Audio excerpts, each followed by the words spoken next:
পিতা ও পুত্র ও পবিত্র আত্মার নামে। প্রভু যীশু খ্রিস্টের অনুগ্রহ, পিতা ঈশ্বরের প্রেম, পবিত্র আত্মার প্রেরণা, শান্তি, আনন্দ আপনাদের সবার মধ্যে বিরাজ করুক। খ্রিস্টতে প্রিয় জনেরা, আজ ভস্য বুধবার। মানব ইতিহাসে কালান্তরে অলঙ্ঘনীয়, অবধারিত, নির্ধারিত, শাশ্বত, চরম, পরম এক মহাসত্য। মানব, স্মরণে রেখো, তুমি ধুলি মাত্র, ধুলিতেই আবার মিশে যাবে।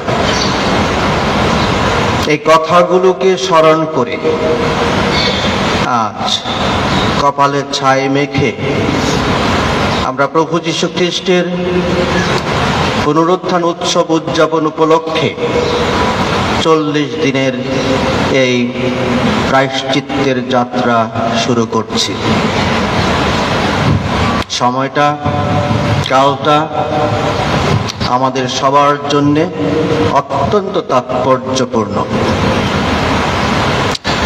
একই সাথে যাতে করে এই যথার্থভাবে আমরা এই প্রায়শ্চিত্ত কালটা পালন করতে পারি, তার জন্যে মাতামণ্ডলী আমাদের সামনে পাথেয় হিসেবে দিয়েছেন উপবাস, প্রার্থনা এবং দান কাজ। তাই খ্রিস্টতে প্রিয় জনেরা, আমরা এগুলোকে স্মরণে রেখে এই কালের তাৎপর্য অনুধাবন করে যথার্থভাবে যেন আমরা এই কালটা কাটাতে পারি, আজ থেকেই সিদ্ধান্ত নেব। ব্যক্তিগতভাবে, পারিবারিকভাবে যেন আমরা এই কালটা সেভাবেই উদযাপন করতে পারি। রোজা খাওয়ার উৎসব নয়, খাওয়া থেকে উপবাস। এই রোজা আরো বেশি করে প্রার্থনা করা, এই রোজা আরো অন্যের জন্যে ভাবা, অন্যের উপকারে কিছু করার সিদ্ধান্ত গ্রহণ করা, এগুলোই যেন স্মরণে থাকে। তাই আমরা এগুলো স্মরণ করে আসুন এই পবিত্র অনুষ্ঠান ভক্তি, বিশ্বাস, ভালোবাসাপূর্ণ অন্তর নিয়ে আমরা অংশগ্রহণ করি। আসুন আমরা প্রার্থনা করি।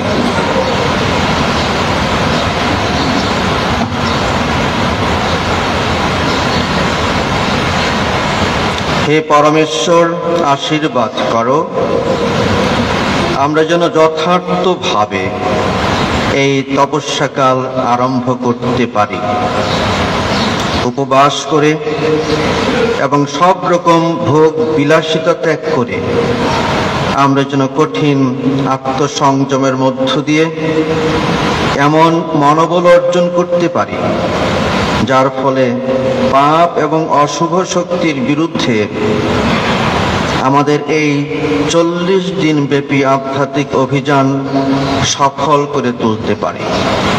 তোমার পুত্র আমাদের প্রভু যীশু খ্রিস্টের নামে প্রার্থনা করি। পবিত্র আত্মার সংযোগে তোমার সঙ্গে, হে পিতা, তিনি জীবনময় এবং সর্বনিয়ন্তা ঈশ্বর রূপে যুগে যুগে বিরাজমান। আমেন।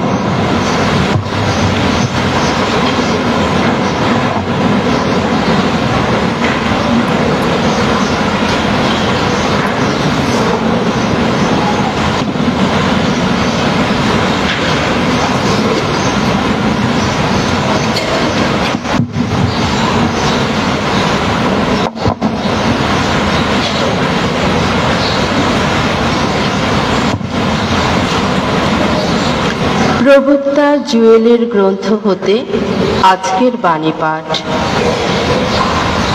স্বয়ং ভগবান এই কথা শোনাচ্ছেন, এখনো সময় আছে, মনে প্রাণে আমার কাছে আবার ফিরে এসো তোমরা। উপবাস করো, চোখের জল ফেলতে ফেলতে বিলাপ করতে থাকো। নিজেদের পোশাক নয়, নিজেদের হৃদয়টাই ছিঁড়ে ফেলো তোমরা। তোমাদের ঈশ্বর ভগবানের কাছে আবার ফিরে এসো। তিনি যে দয়াময়, করুণা নিধান, তিনি তো সহজে ক্রোধ হন না, মহা কৃপাশীল তিনি। অমঙ্গল ঘটানোর সংকল্প পালন থেকে তিনি বিরতই হন। কি জানি, হয়তো সিদ্ধান্ত পাল্টাবেন তিনি, তার ওই সংকল্প পালন থেকে বিরতই হবেন। আর যাবার সময়ে বরং রেখে যাবেন একটি আশীর্বাদ, দিয়ে যাবেন তোমাদের ঈশ্বর ভগবানের উদ্দেশ্যে উৎসর্গ করার মতো শস্য, আর ঢেলে দিয়ে অর্ঘ্য দেওয়ার মতো সব কিছু।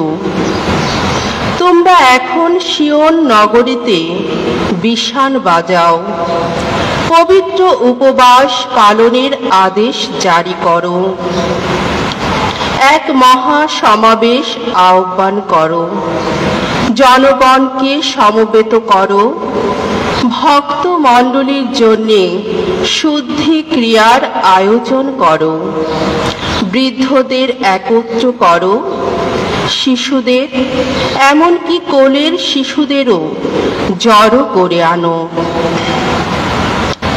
বর বাসর ছেড়ে চলে আসুক, বধূ বিবাহ মণ্ডপ ছেড়ে বেরিয়ে আসুক। প্রবেশ গৃহ ও বেদির মাঝখানে দাঁড়িয়ে ভগবানের সেবায় তো যাজকেরা চোখের জল ফেলুক। বলুক তারা, ওগো ভগবান, তোমার আপন জাতির মানুষদের রেহাই দাও, যারা তোমারই, তাদের তুমি মানুষের নিন্দা ভাজন করে তুলো না। বিজাতীয়দের কাছে তাদের করে তুলো না অপযশের নামান্তর। দেশে দেশান্তরে লোকে কেনই বা বলবে এই কথা, কোথায় গেল ওদের ঈশ্বর? তখন ভগবান তার এই আপন দেশের মঙ্গল কামনায় ব্যাকুল হলেন, তার আপন জাতির মানুষদের দয়া করলেন তিনি। প্রভুর বাণী।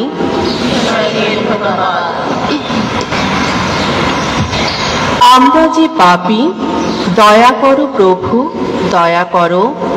আমরা যে পাপী, দয়া করো প্রভু, দয়া করো। আমার প্রতি সদয় হও, ওগো ঈশ্বর, তুমি তো করুণাময়, মুছে ফেলো আমার সকল দোষ।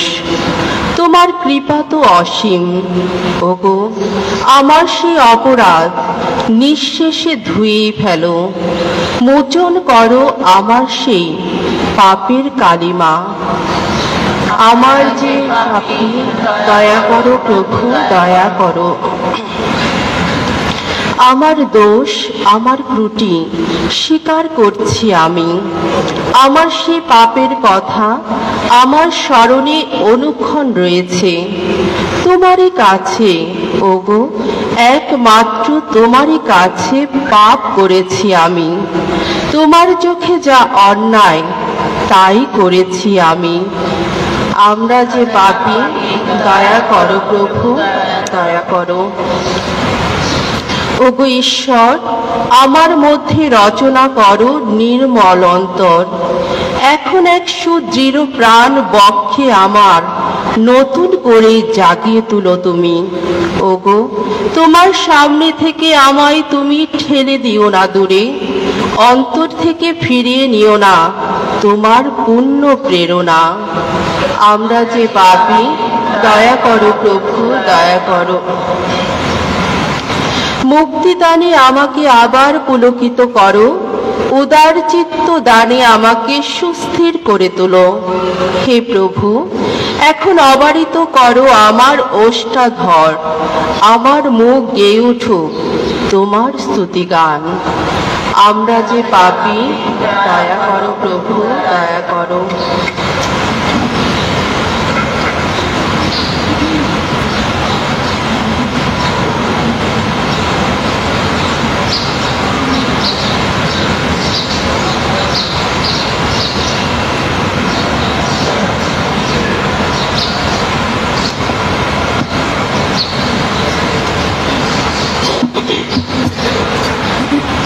করিন্থীয়দের কাছে প্রেরিত দূত পলের দ্বিতীয় পত্র।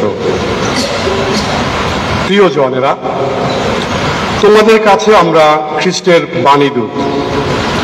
আসলে আমাদের কণ্ঠ দিয়ে স্বয়ং ঈশ্বরই তোমাদের কাছে তোমার আহ্বান জানাচ্ছেন। খ্রিস্টের নামে আমরা এখন একান্ত আবেদন জানাচ্ছি, তোমরা ঈশ্বরের সঙ্গে পূর্ণমিলিত হও। যিনি নিজে কোনো পাপ করেননি, আমাদের মঙ্গলের জন্য ঈশ্বর তাঁকে যেন মূর্ত পাপ করে তুলেছেন, যাতে আমরা তোমার সঙ্গে মিলিত হয়ে ঈশ্বরের মূর্ত ধর্মময়তা হয়ে উঠতে পারি। ঈশ্বরের সহকর্মী বলে আমরা তোমাদের এই আহ্বান জানাচ্ছি, তোমরা ঈশ্বরের যে অনুগ্রহ লাভ করেছ এখন তা নিষ্ফল হতে দিও না। কারণ শাস্ত্রে তিনি এই কথা বলেন, অনুগ্রহ দানের সময়ে তোমার ডাকে সাড়া দিয়েছি আমি, পরিত্রাণের দিনে তোমার সহায় হয়েছি। আর এই তো সেই অনুগ্রহ দানের সময়, এই তো সেই পরিত্রাণের দিন। এ হলো প্রভুর বাণী।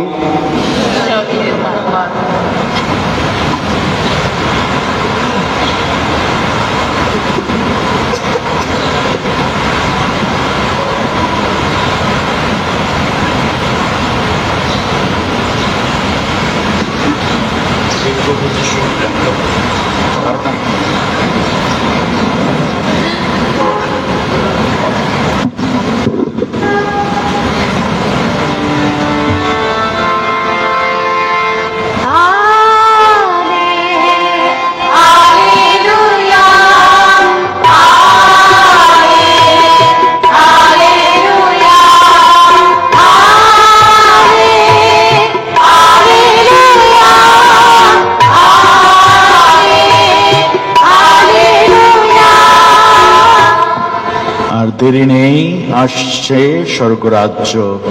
এখন অনুতাপ করো, মন ফেরাও তোমরা।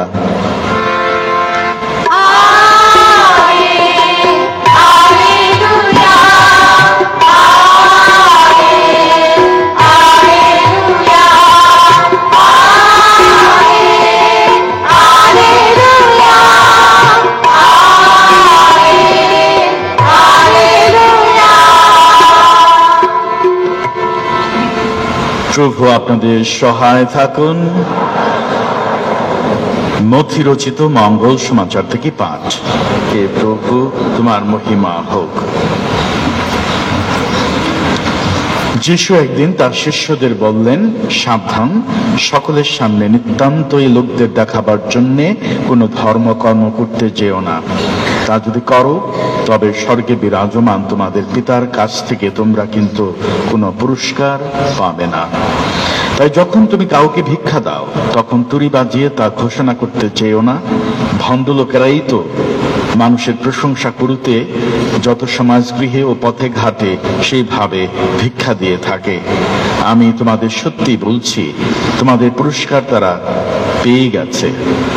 যখন তুমি কাউকে ভিক্ষা দাও, দেখো তোমার ডান হাত যে কি করছে, তোমার বাঁ হাত যেন তা জানতে না পারে।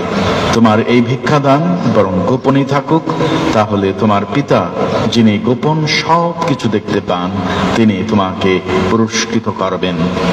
তেমনি তোমরা যখন প্রার্থনা করো, তখন ভণ্ডদের মতো তা করো না। তারা যত সমাজগৃহে আর চৌরাস্তার মোড়ে মোড়ে দাঁড়িয়ে প্রার্থনা করতে ভালোবাসে, যাতে তারা সকলের নজরে পড়ে। আমি তোমাদের সত্যি বলছি, তাদের পুরস্কার তারা পেয়ে গেছে। যখন তুমি প্রার্থনা করো, তুমি বরং তখন তোমার নিজের ঘরেই যাও আর দরজা বন্ধ করে তোমার পিতাকে ডাকো, আড়ালে থাকেন যিনি। তাহলে তোমার পিতা যিনি গোপন সব কিছু দেখতে পান, তিনি তোমাকে পুরস্কৃত করবেন। তোমরা যখন উপোস করো, তখন ভণ্ডদের মতো বিষণ্ণ ভাব দেখিও না। তারা যে উপোস করছে সেটা লোকদের দেখাবার জন্যই তো তারা মুখখানা অমন শুকনো করে রাখে। আমি তোমাদের সত্যি বলছি, তাদের পুরস্কার তারা পেয়ে গেছে। যখন তুমি উপোস করো, তুমি বরং তখন মাথায় তেল মেখো, চোখ মুখ ধুয়ো, যাতে তুমি যে উপোস করছো মানুষ যেন তা জানতে না পারে। জানতে যেন পারেন শুধু তোমার পিতা আড়ালে থাকেন যিনি। তাহলে তোমার পিতা যিনি গোপন সব কিছু দেখতে পান, তিনি তোমাকে পুরস্কৃত করবেন। প্রভুর মঙ্গল সমাচার।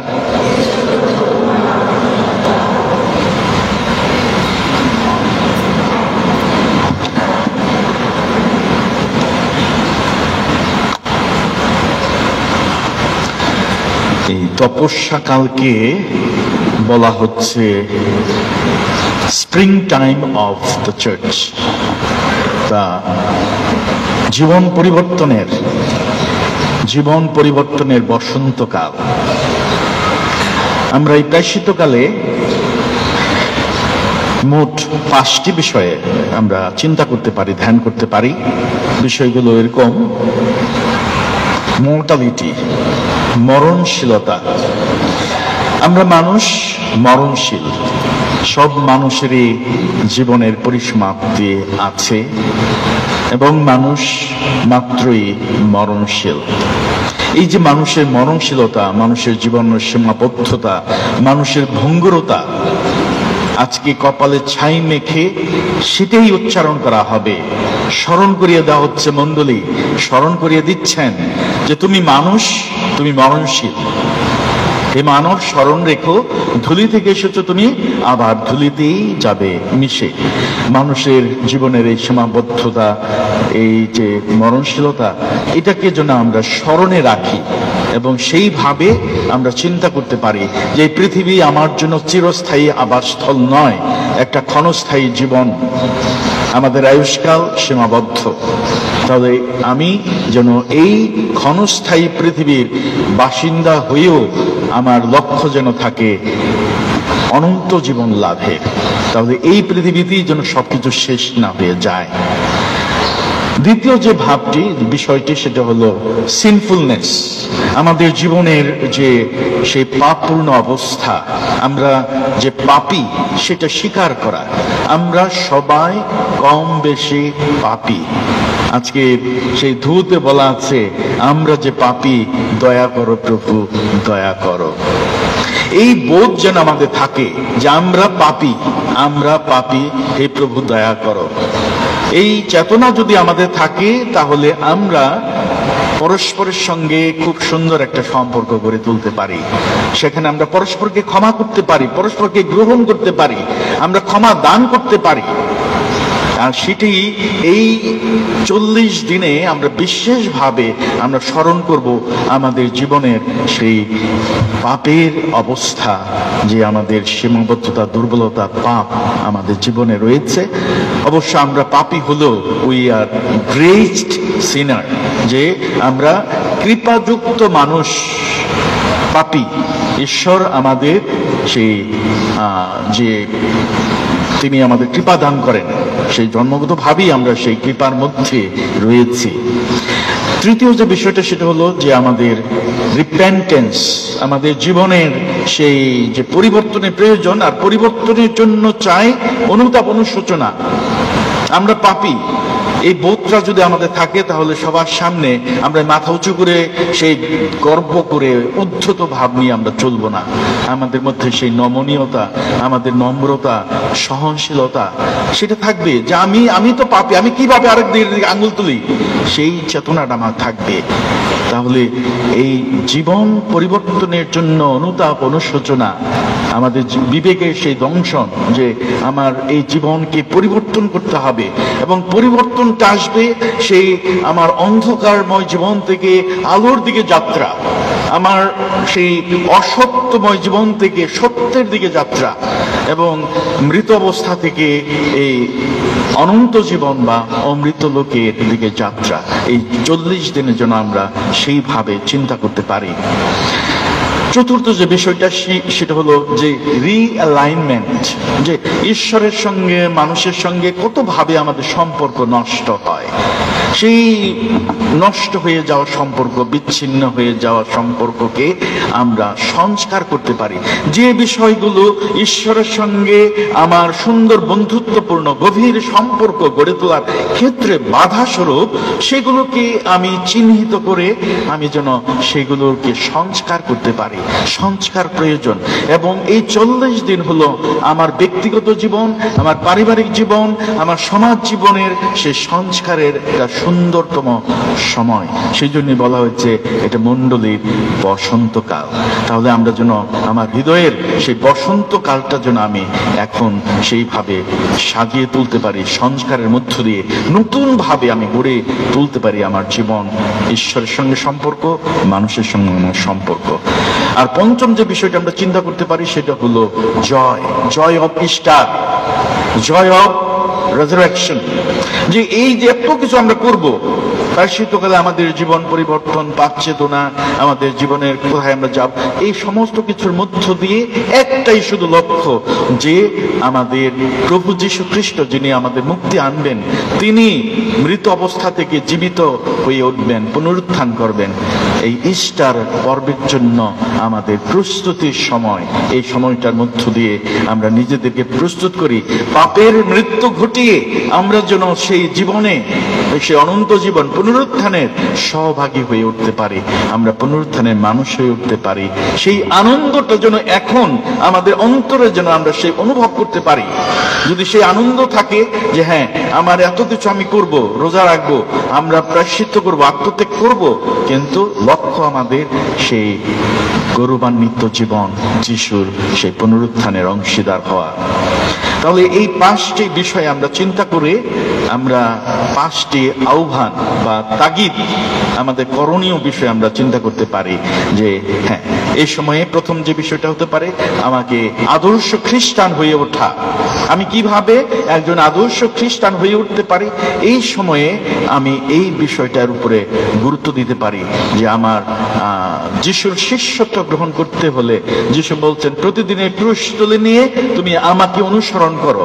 আমার জীবনে, আপনার জীবনে, পরিবারে কত ক্রুশ, এই ক্রুশগুলো আমাদের শুধুমাত্র কষ্টের নয়, কিন্তু ক্রুশের মধ্যে যে নিহিত গৌরব, সেই আনন্দ, শান্তি, মুক্তি আছে, সেগুলোকে যেন আমরা অন্তর দিয়ে অনুধাবন করতে পারি, এবং সেইভাবে ক্রুশ তুলে নিয়ে আমি যেন যিশুকে অনুসরণ করতে পারি, একজন যোগ্য শিষ্য হয়ে উঠতে পারি, আদর্শ খ্রিস্টান হতে পারি, আদর্শ মানুষ হতে পারি। এটার একটা সুন্দর আহ্বান আমরা পাচ্ছি। দ্বিতীয় বিষয়টা হলো যে আমাদের যে encounter your sinfulness and frailty with honesty and truth, যে আমাদের জীবনে সে সততা, ন্যায়নিষ্ঠা জীবন যাপন করতে হবে, ন্যায় এবং সত্য জীবন। আমাদের জীবনে অনেক হয়তো মিথ্যা আছে, আমার জীবনে অনেক ধরনের সততা আছে, আমার জীবনে অনেক মিথ্যাচার, বিভিন্ন ধরনের অন্যায্যতায় পরিপূর্ণ। সেইগুলোকে আমাকে চিহ্নিত করে আমি যেন সত্য, ন্যায়নিষ্ঠ জীবন যাপন করতে পারি। তাহলে এটা হলো আমার আরেকটা বড় আমার জীবনের একটা আহ্বান বা আমার জীবনের একটা করণীয় দিক হতে পারে। তৃতীয় যে বিষয়টা হলো যে আমাদেরকে একসময় একটু থামতে হয়, থামা একটা সময় নিয়ে থেমে আমাকে দেখতে হবে যে আমি কোথায় যাচ্ছি, where I am going, what is my aim of life, আমার জীবনের সেই শেষ কোথায়, লক্ষ্য কোথায়, আমার অভিষ্ট লক্ষ্যটা কি, আমার জীবনের পরিণতি কি। আমরা ঈশ্বর থেকে এসেছি, আবার ঈশ্বরে আমাদের জীবনের পরিসমাপ্তি। যদি এটা আমরা চিন্তা করতে পারি, তাহলে আমার জীবনে এই সমস্ত জাগতিকের যে মোহ, আমাদের যে আসক্তিগুলো, আমাদের অ্যাটাচমেন্ট টু দিস ওয়ার্ল্ড, আমি সেগুলোকে কমিয়ে এনে আমি সেই আধ্যাত্মিকভাবে শক্তিশালী হয়ে উঠতে পারি। এবং সেটা হবে আমার এই থেমে, এই যে 40 দিন একটা বিশেষ ধরনের থামা, যে জীবনের এই সময়টার মধ্যে আমি সবকিছু থেকে নিজেকে একটু সংযত করে আমি যেন আমার দৃষ্টি নিবদ্ধ করতে পারি সেই পারলৌকিক জীবনে, যে গৌরবান্বিত জীবন ঈশ্বর আমাকে দেবেন। যিশু যে জীবনের দিকে যাচ্ছে, সেই জীবনের দিকে যেন আমি যেতে পারি, সেটার একটা সুন্দর আহ্বান আমরা পাচ্ছি। আরেকটা চতুর্থ যে বিষয়টা, সেটা হলো নতুন মানুষ হয়ে ওঠা, turn to new ways of life, যে আমরা যেন সেই নতুন জীবনের পথগুলোর দিকে তাকাতে পারি, যে নতুন মানুষ হয়ে ওঠা। এবং সেটা যিশু নিজেই সেই নতুন মানুষ হয়ে উঠবেন, তিনি পুনরুত্থিত মানুষ হবেন। তাহলে আমার জীবনের যত ঝঞ্ঝাল, আমার জীবনের যত পাপ, যত মন্দতা, সবকিছু ঝেড়ে ফেলে আমি যেন নতুন পুরাতন আমিকে বর্জন করে, সাধু পৌল যেমন বলছেন, পুরো আমিকে যেন ছেড়ে দিতে পারি, নতুন আমিকে গ্রহণ করে আমি যেন নতুন মানুষ হয়ে উঠতে পারি, আমি যেন অপর খ্রিস্ট হয়ে উঠতে পারি। তার একটা ডাক, একটা আহ্বান এই 40 দিনের যাত্রা পথে আমরা যেন শুনতে পাই। আরেকটি বিষয়, পঞ্চম বিষয়টা আমাদের একটা আহ্বান, যে আমাদের যে এই যে দুঃখ কষ্ট আমাদের জীবনের, এই সমস্ত কিছুকে আমি জয় করে আমি যাব আনন্দ, সেই আনন্দ উৎসবে আমি শরীক হতে চাই। যিশু যে পুনরুত্থানে আমাদের আনন্দ দেবেন, যে আমাদের জীবনের জন্য একটা পুনরুত্থান ঘটে, সেই আনন্দ যেন আমার জীবনে আমি পেতে পারি। আর সেই আনন্দ কে দেন? যিশু নিজেই সেই আনন্দ দিতে চান, মুক্তি দিতে চান, পরিত্রাণ দিতে চান। তিনি সকল সেই আনন্দের উৎস। তাহলে তিনি আমাদের জীবনের দুঃখ কষ্ট, হতাশা, নিরাশা, এই সমস্ত কিছু আমাদেরকে এই থেকে উদ্ধার করেন। এই যে এই বছরকে আমরা জুবিলি বর্ষ হিসেবে নিচ্ছি, আর সেখানে বলা হচ্ছে পিলগ্রিমস অফ হোপ, আমাদের যে আশার মানুষ হয়ে উঠতে হবে। এবং আমাদের জীবনে সেই আশা থাকে, তাহলে আমাদের জীবনের লক্ষ্য ঠিক থাকবে। আশা আমাদেরকে নতুন প্রেরণা দেয়, শক্তি দেয় সামনে এগিয়ে যাওয়ার জন্য। পিছনের সেই সবকিছুকে ভুলে আমরা যেন হতাশার মানুষ না হয়ে আশার মানুষ হয়ে আমরা সামনের দিকে যেতে পারি, এই একটি তাগিদ আমাদের জীবনে আমরা অনুভব করি এই সময়ে। আর এই সময়টার মধ্যে একটা বিশেষ ঘটনা অবশ্যই আপনাদের সাথে সহযোগিতা করতে চাই। 21 মে 1972 খ্রিস্টাব্দে রোমে, সেই ভাটিকানের সাধু পিতরের মহামন্দিরের ভিতরে ঘটনাটি ঘটেছিল। এটা প্রকাশ্য দিবালোকে অনেক দর্শনার্থী সেখানে উপস্থিত ছিলেন। আর সেই সময়ে একজন বদ্ধ উন্মাদ, সে তার নাম আমরা জানি যে লাসলো টথ, তিনি একজন হাঙ্গেরিয়ান নাগরিক। সেখানে এসে একটা বড় হাতুড়ি নিয়ে, যে মাইকেল অ্যাঞ্জেলোর বিশ্ববিখ্যাত যে শিল্পকর্ম পিয়েটা, কুমারী মারিয়ার কোলে মৃত যিশু, সেই পিয়েটাকে হাতুড়ি দিয়ে 19 বার আঘাত করে, বড় হাতুড়ি দিয়ে, এবং সেটাকে ভেঙে একদম টুকরো টুকরো করে ফেলে। অনেকেই সেখানে দাঁড়িয়ে দাঁড়িয়ে সমস্ত দেখেছেন, কিন্তু করার তো কিছু ছিল না। এত বড় একটা শিল্পকর্ম, এত ভক্তির একটি জায়গা, সেই জায়গার মধ্যে বদ্ধ উন্মাদ সেই কাজটি করে ফেলেছে। তখন ভাটিকান চিন্তা করলো যে এটা কি করা যেতে পারে, এটাকে সরিয়ে ফেলা হোক। কিন্তু মানুষের কথা চিন্তা করে এত বড় শিল্পকর্মকে অনেকেই প্রস্তাব দিলেন এটাকে আবার নতুন করে গড়ে তোলা, যেগুলো ভেঙেছে সেই সমস্ত টুকরো সংগ্রহ করে আবার নতুন করে এই একটা দল সেই শিল্পীদের ডেকে ভাটিকান সেটাকে 10 মাস সময়ের মধ্যে সেটাকে আবার নতুন করে নতুন শেপ দিয়েছেন এবং দর্শনার্থীদের জন্য খুলে দেওয়া হয়েছে। এটা একটা খুবই সিম্বলিক আমাদের এই সময়ের জন্য চিন্তা ধ্যান করার জন্যে, যা আমরা ব্যবহারিক জীবনে, প্রাত্যহিক জীবনে, সংসার জীবনে আমাদের অনেকের সঙ্গে আমাদের সম্পর্ক এরকম ভেঙে টুকরো টুকরো হয়ে যায়। আমাদের নিজেদের যে রূপ, সৌন্দর্য, ঈশ্বর যে রূপে গুণে আমাদের সৃষ্টি করেছেন, আমাদের জীবনের পবিত্রতা, আমাদের জীবনের মর্যাদা ভেঙে নষ্ট হয়ে যাচ্ছে। বিভিন্ন মানুষের কারণে হয়তোবা আমাদের এই মানবিক মর্যাদা, অধিকার ক্ষুণ্ণ হচ্ছে।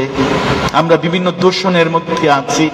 তো এই সময়টার মধ্যে আমরা আবার নতুন করে কিভাবে রিশেপ হতে পারি, নতুন রূপে পুনর্গঠিত হতে পারি, নতুন ভাবে আবির্ভূত হতে পারি, নতুন মানুষ হয়ে উঠতে পারি, তার একটা সুন্দর দিক এই সময় মণ্ডলী আমাদের নির্দেশ দিয়েছেন, যেটা আজকে আমরা শুনেছি মঙ্গল সমাচারে, যে উপবাস, প্রার্থনা এবং দয়ার কাজ, এগুলোর মধ্য দিয়ে আমরা যেন আমাদের সেই হারানো গৌরব, আমাদের হারানো মর্যাদা, ভেঙে যাওয়ার সম্পর্ক, আমাদের মধ্যে ঈশ্বরের সঙ্গে আমাদের সম্পর্ক, ভাই মানুষদের সঙ্গে আমাদের সম্পর্ককে আমরা পুনর্গঠিত করি, পুনর্মিলিত হই। সেখানে পরস্পর ক্ষমা দেওয়া, ক্ষমা চাওয়া, এইভাবে যেন আমরা সত্যি অন্তরের অন্তঃস্থল থেকে পরস্পরকে গ্রহণ করতে পারি, মিলিত হতে পারি, একত্রিত হতে পারি। আর এইভাবে আমাদের প্রায়শ্চিত্তকালীন 40 দিনের যাত্রা একটা সুন্দর রূপ পাবে, অর্থ পাবে। তাই ঈশ্বর আমাদের এই 40 দিনের যাত্রাপথে আমাদের পরিচালনা করুক, আমাদের আশীর্বাদ অনুগ্রহ দান করুন, এবং মানুষ হিসেবে যেন আমরা সত্যি একজন আদর্শ মানুষ হতে পারি, আদর্শ খ্রিস্টান হয়ে আমরা উঠতে পারি। এই সময়ে সেই চেষ্টার জন্য আমরা, সেই সাধনার জন্য আমরা করতে পারি। এখনই আমাদের এই ছাই আশীর্বাদ করা হবে। আমরা ছাই নেব, ছাই কপালে ললাটে নিয়ে স্মরণ করানো হবে, হে মানব স্মরণ করো, ধুলি থেকে এসেছো তুমি, ধুলিতে যাবে মিশে। তাই এই ছাই আপনারা এখন সুন্দরভাবে, ভক্তিপূর্ণভাবে লাইন করে আসবেন। আমরা ফাদারগণ এবং সেমিনারে আছেন, তারা এই ছাই আপনাদের দেব।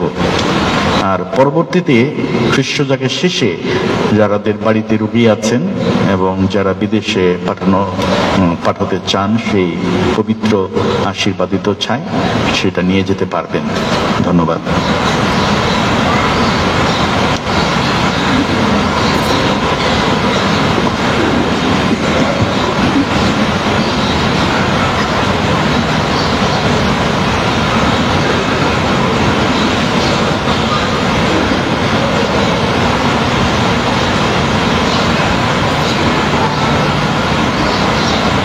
হে ক্ষমাশীল পিতা, নিজের পাপ স্বীকার করে যারা, সেই পাপের প্রতিবিধান করতে উৎসুক যারা, তাদের প্রার্থনা শুনে তুমি তো তাদের সমস্ত পাপ ক্ষমা করো। তাই আমরা এখন তোমাকে অনুনয় করি, আমরা যখন ভস্য টিকা ললাটে ধারণ করতে চলেছি, তুমি তখন আমাদের উপর তোমার মঙ্গল আশীষ বর্ষণ করো।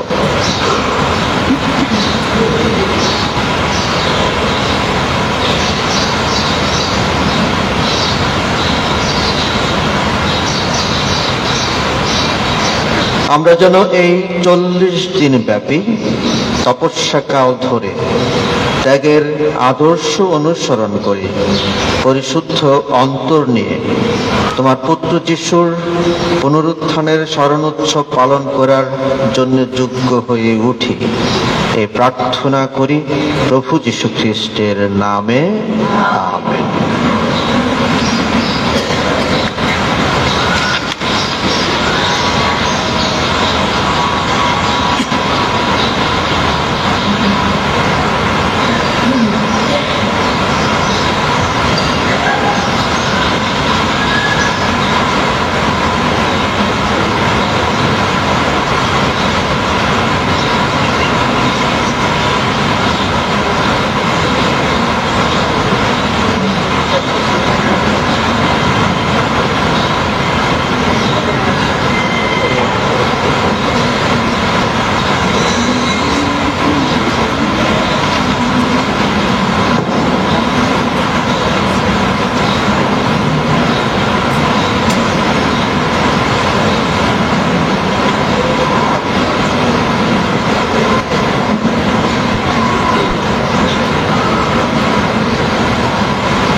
চলো যিশু চরণ ছায়াতে কেন মরো মিছা মায়াতে চলো যিশু চরণ ছায়াতে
কেন মরো মিছা মায়াতে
ভগবানের কান্ডারি গো আমারে পার করো ভগবানের কান্ডারি গো আমারে পার করো আমি এখন খবর হইয়া রইলাম এখন খবর হইয়া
বাঁধন খুলে দাও, আমার বাঁধন খুলে দাও, আমার বাঁধন খুলে দাও, আমার বাঁধন খুলে দাও, আমার বাঁধন খুলে দাও, আমার বাঁধন খুলে দাও।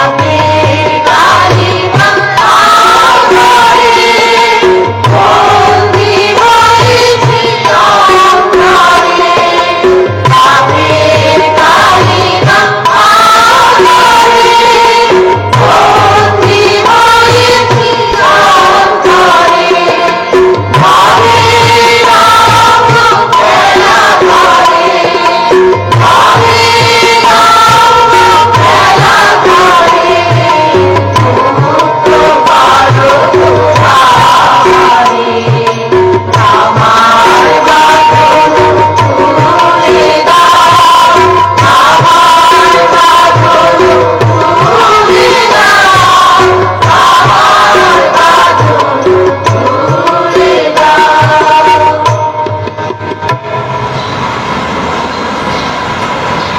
আমরা বিভিন্ন উদ্দেশ্য জানিয়ে প্রার্থনা করি।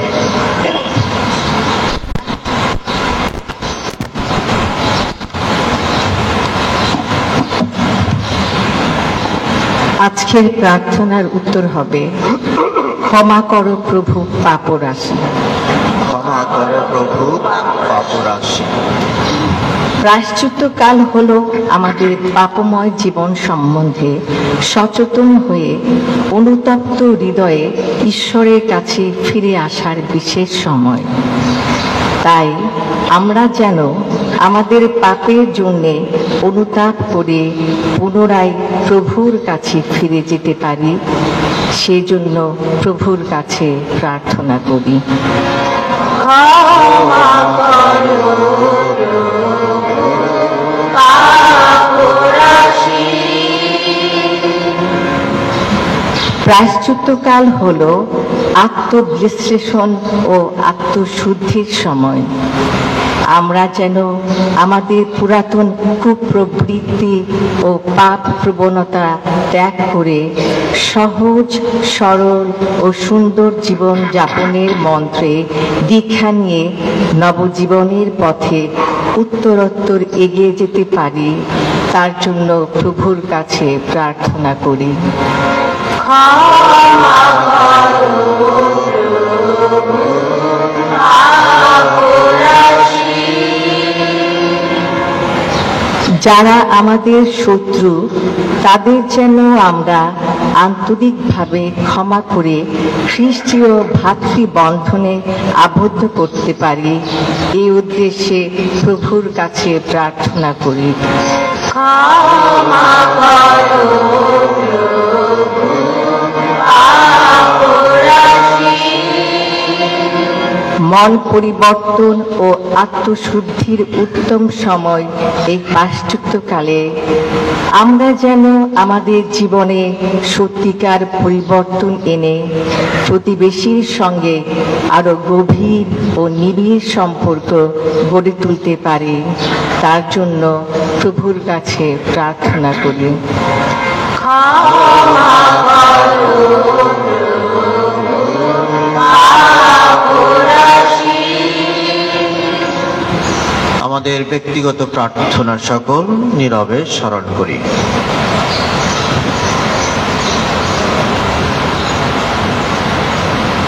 প্রেমময় স্বর্গীয় পিতা, আমরা গভীর বিশ্বাস নিয়ে যে সকল প্রার্থনা তোমার চরণে রেখেছি তা তুমি গ্রহণ করো, পূর্ণ করো এবং আমাদের সমস্ত পাপের বন্ধন থেকে মুক্ত করে আমাদের পবিত্র করে তোলো।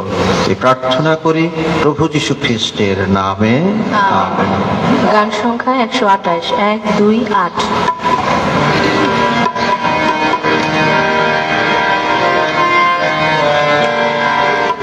আমি তোমার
প্রিয়জনেরা, প্রার্থনা করুন যেন আমার এবং আপনাদের এই যজ্ঞ সর্বশক্তিমান পিতা পরমেশ্বরের কাছে গ্রহণযোগ্য হয়। তার নামের প্রশংসা ও কৃপার্থে এবং আমার নিকট সমগ্র পবিত্র মণ্ডলীর নিকট আপনার নামে হে পরম পিতা, এই তপস্যাকালের সূচনায় এই যে মহাযজ্ঞানুষ্ঠান সম্পন্ন করতে চলেছে, তাতে তুমি প্রসন্ন হয়ে আমাদের আশীর্বাদ করো। আমরা যেন আত্মত্যাগ এবং সেবাকর্মের নিরত থেকে সমস্ত ভোগ বিলাসিতা পরিত্যাগ করতে পারি এবং পাপ মুক্ত অন্তর নিয়ে তোমার পুত্রের মহামরণের স্মরণানুষ্ঠান সার্থকভাবে পালন করতে পারি। এ প্রার্থনা করে প্রভু যীশু খ্রিস্টের নামে। প্রভু আপনাদের সহায় থাকুন, আপনাদের হৃদয় উত্তোলন করুন। আসুন আমরা ঈশ্বর প্রভুর ধন্যবাদ করি। হে প্রভু, পবিত্রতম পিতা, সর্বশক্তিমান সনাতন পরমেশ্বর, সর্বকালে সর্বস্থানে আমাদের প্রভু যীশু খ্রিস্টের মধ্যস্থতায় তোমার প্রতি ধন্যবাদ নিবেদন করা সত্যি বিহিত, ন্যায্য, সমীচীন এবং কল্যাণকর। কেননা তুমি প্রসন্ন হয়ে তোমার ভক্তজনদের অনুগ্রহ করো। বছর অনুক্রমণে পরিশুদ্ধ অন্তরে সানন্দে নিস্তার সংস্কারের জন্য প্রতীক্ষা করতে সেই ভক্তি সাধনা এবং প্রেমপূর্ণ সেবা কাজের অধিক নিরত থেকে নবজীবনদায়ী সংস্কার সমূহ গ্রহণ করে তোমার সন্তান হওয়ার প্রসাদের পূর্ণতায় উপনীত হতে পারে। অতএব স্বর্গদূত এবং মহাদূতগণের সঙ্গে, রাজ্য পরাক্রম সমূহের সঙ্গে এবং সমস্ত স্বর্গ বাহিনীর সঙ্গে আমরা তোমার মহিমা ঘোষণা করি।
সত্যি হে প্রভু, তুমি পবিত্র, সমস্ত পবিত্রতার উৎস।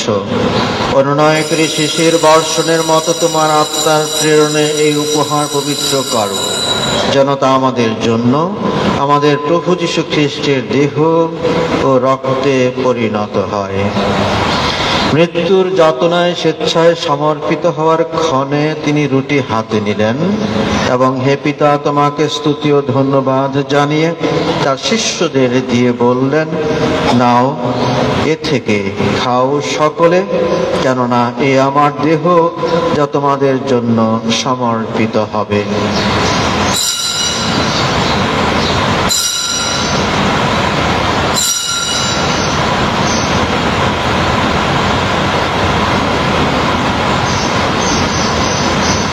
তেমনি ভাবে সান্ধ্য ভোজের পরে তিনি পানপাত্রটিও নিলেন, পুনরায় তোমাকে ধন্যবাদ জানিয়ে তার শিষ্যদের দিয়ে বললেন, নাও, এ থেকে পান করো সকলে, কেননা এ আমার রক্তের পানপাত্র, নূতন এবং শাশ্বত সন্ধির রক্ত, যা তোমাদের এবং অনেকের জন্য পাপ মোচনের উদ্দেশ্যে পাতিত হবে। আমার শরণার্থে তোমরা এই অনুষ্ঠান করো।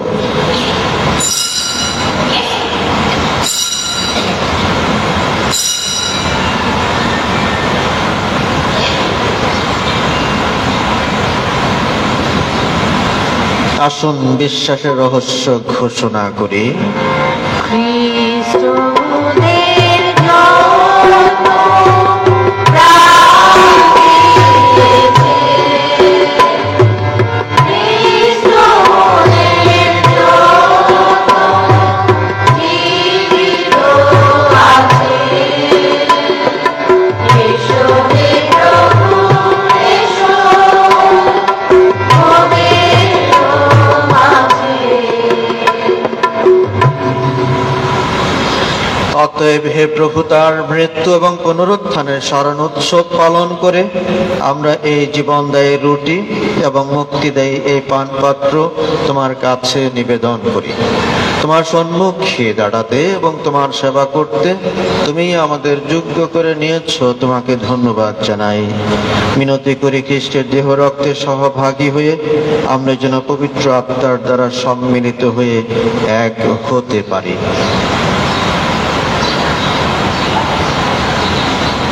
হে প্রভু, সমগ্র ভূমণ্ডলে বিস্তৃত তোমার উপাসক মণ্ডলীকে স্মরণে রেখো। আমাদের পোপ ফ্রান্সিস এবং আমাদের ধর্মপাল বিজয় অ্যান্ড্রিক্রুজ এবং সমগ্র যাজক সমাজের সাথে তাকে তোমার প্রেমের পূর্ণতায় গড়ে তোলো। পুনরুত্থানের প্রত্যাশায় নির্দিত আমাদের ভাই বোনদের এবং তোমার দ্বারা শ্রমিত সকলের কথা স্মরণে রেখো। তোমার মুখমণ্ডলের বিভায় তাদের স্থান দিও। অনুনয় করি আমাদের সকলের প্রতি সদয় হও। যেন ঈশ্বরজননী ধন্যা কুমারী মারিয়া, তার স্বামী ধন্য জোসেফ, ধন্য প্রীতি শিষ্যগণ এবং যুগে যুগে তোমার প্রীতিভাজন সকল সাধু সাধীর সঙ্গে আমরাও শাশ্বত জীবনে সহভাগী হওয়ার যোগ্য হয়ে উঠি এবং তোমার প্রশংসা ও মহিমা কীর্তন করতে পারি তোমার পুত্র যীশু খ্রিস্টেরই দ্বারা।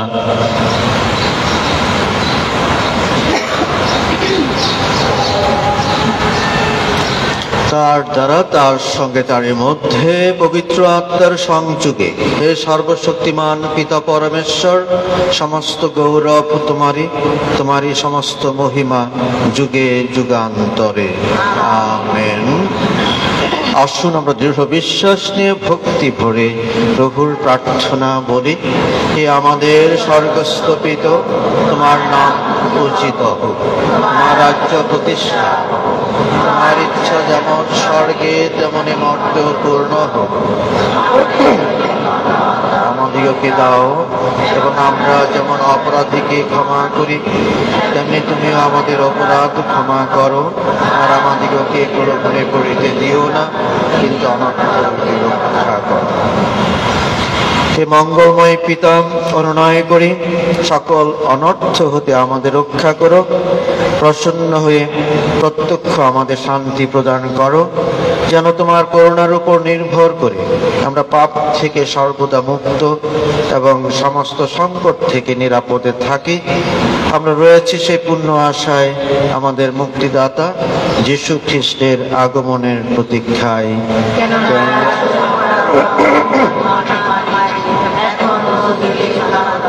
হে প্রভু যীশু খ্রিস্ট, তুমি তোমার শিষ্যদের বলেছ, আমি তোমাদের কাছে শান্তি রেখে যাচ্ছি, আমার এই শান্তি তোমাদের দান করছি। মিনতি করি হে প্রভু, আমাদের পাপের প্রতি নয় বরং তোমার মণ্ডলের বিশ্বাসের প্রতি দৃষ্টিপাত করো।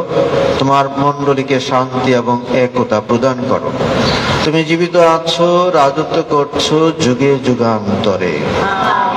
প্রভুর শান্তি আপনাদের সবার মধ্যে বিরাজ করুক। আসুন আমরা পরস্পরকে খ্রিস্টের শান্তি প্রদান করি। খ্রিস্টের শান্তি। হে বিশ্ব পাপহরণ ঈশ্বরের শাসন, আমাদের প্রতি সদয় হও। হে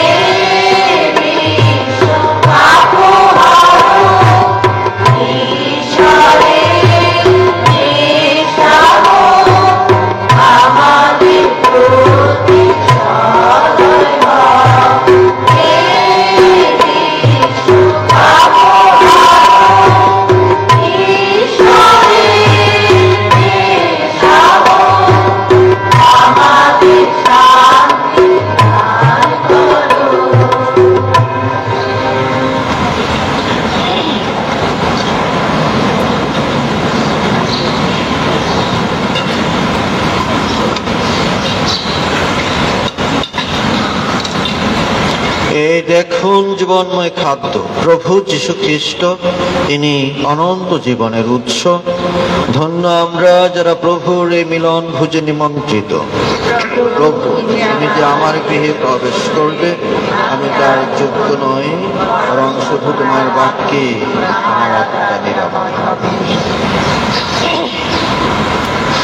গান সংখ্যা 867, 8, 6, 7।